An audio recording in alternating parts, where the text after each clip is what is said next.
Our advocacy remains strong, and we've accomplished so much this past year.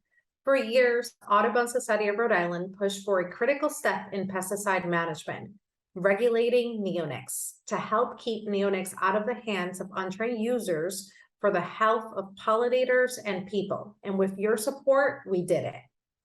Second, working in partnership with environmental and labor coalitions and policymakers through efforts like the Environment Council of Rhode Island and Climate Jobs Rhode Island is once again a national leader in its response to the climate crisis. We've carved out a path for the state to meet the mandatory goals set by the Act on Climate.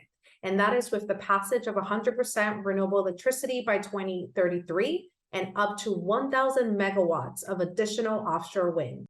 And in 2022, working with our environmental partners, significant victories on long-time environmental issues were achieved, like banning PFAS, known as forever chemicals, in food packaging and capping them in drinking water. Also, a statewide single-use plastic bag ban.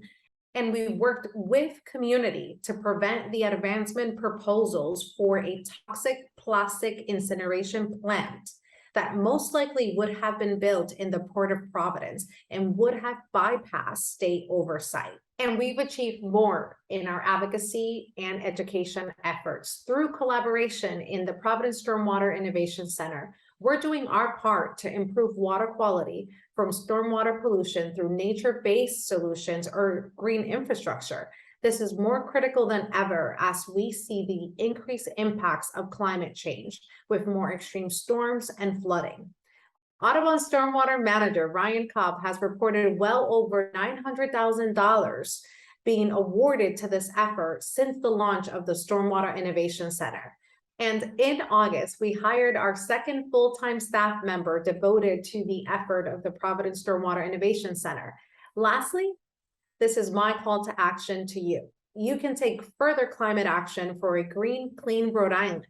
There is a $50 million bond referendum that will be before you in the general election in November. And we ask you to vote yes on question 3, so we can ensure the protection of natural resources and clean drinking water for generations to come.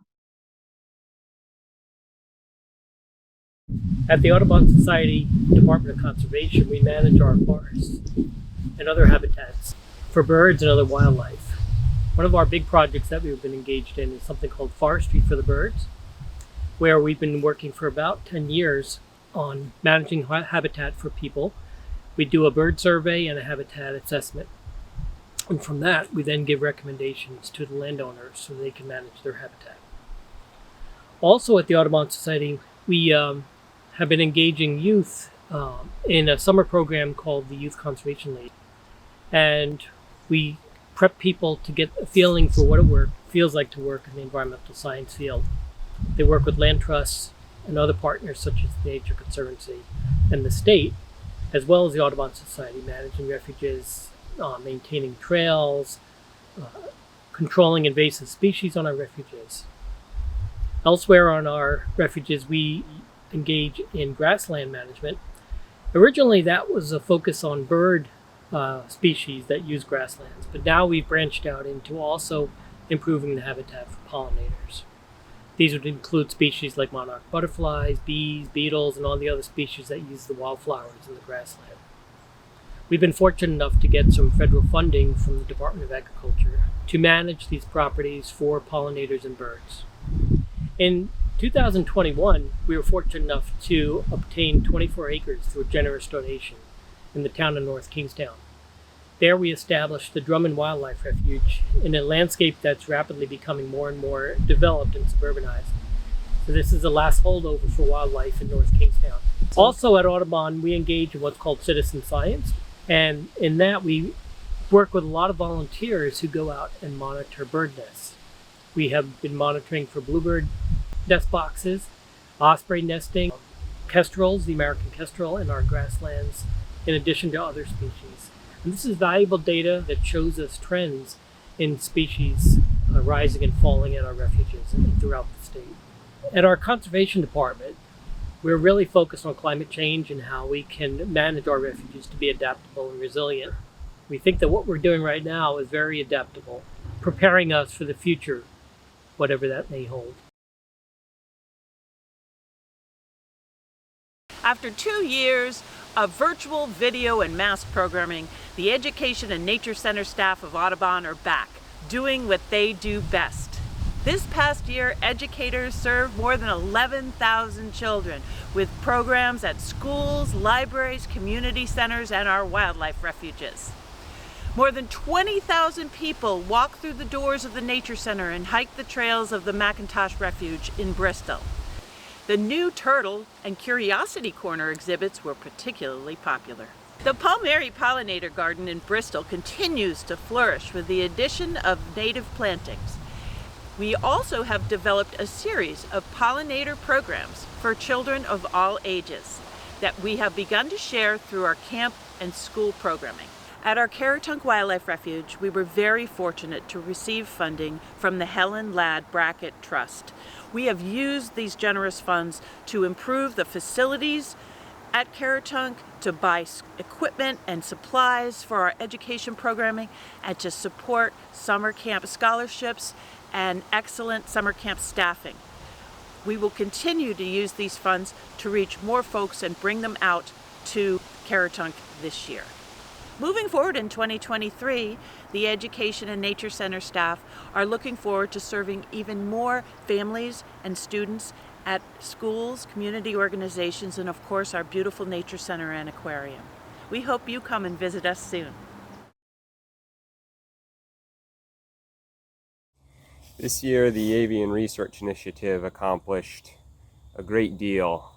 We were very productive, and there was quite a bit to be hopeful for. We were able to conduct the first baseline survey across all 14 publicly accessible refuges, where we documented all breeding, non-breeding, and migratory birds that utilize our refuges. We combined that with habitat data to get a better understanding of how birds and habitats are associated, because habitat conservation is in essence bird conservation. And we even did additional nocturnal surveys to document our cryptic and nocturnal species such as owls and nightjars. In addition to that, we started a monitoring program across our refuges for the presence of neonicotinoid pesticides. These are very pervasive chemicals that stay in the environment for quite some time. They tend to make their ways into streams and waterways, and the big question is, are birds that are utilizing our refuges actually getting refugia? Are they being insulated against the impacts of these deleterious pesticides? So we're beginning to monitor our refuges to determine that very question. We've also established a number of acoustic recording units across our refuges and the three predominant habitat types that we conserve. So oak forests, mixed deciduous coniferous forests, and forested swamps, with the question being how bird assemblages change through time at these habitat types, and whether there's some element of these habitat types that is particularly attractive to birds, whether they be using that habitat for breeding, non-breeding, or migratory habitats. So we've accomplished a huge amount, all of which is going to be released at the beginning of 2023 in our very first State of Our Birds report, which will be a written summary of all of the data that we collected over the first year of the Avian Research Initiative. The first year has also been incredibly encouraging, and I say that because it's very difficult to remain optimistic in today's climate of bad news and conservation issues that our wildlife populations face. And so it was incredibly encouraging to me personally to come on board and start recruiting volunteers, only to find that there was no shortage of passionate bird watchers in the state of Rhode Island, many of whom are already members of Audubon, who wanted to get out and contribute to the science that we're doing. And I look forward to many years of this continued research in the hopes that we can make all of our refuges better places for birds and the other wildlife that inhabit them. Good afternoon, everyone. When I say 2021 was a big year, I mean $1 million big. For the first time in Audubon history, we raised over $1 million for nature, thanks to every one of our contributors. Last year, we were able to dedicate the Palmieri Pollinator Garden at the Audubon Nature Center and Aquarium in Bristol. we received a significant grant for the Caratunk Wildlife Refuge, which I know that Lauren has already mentioned.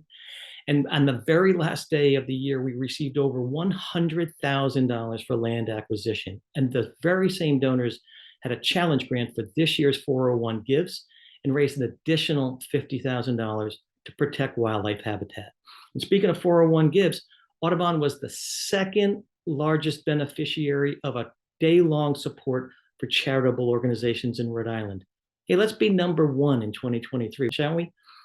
And if that isn't good enough news, several donors came forward this year and announced their intention to leave over $2 million in their planned gifts for their estates. The endowment of Audubon is the foundation for which all the work we do, and that the good news that you've heard about today is possible. So with the growth of our endowment, Audubon has a great and long future, another 125 years perhaps. Thank you all for your support.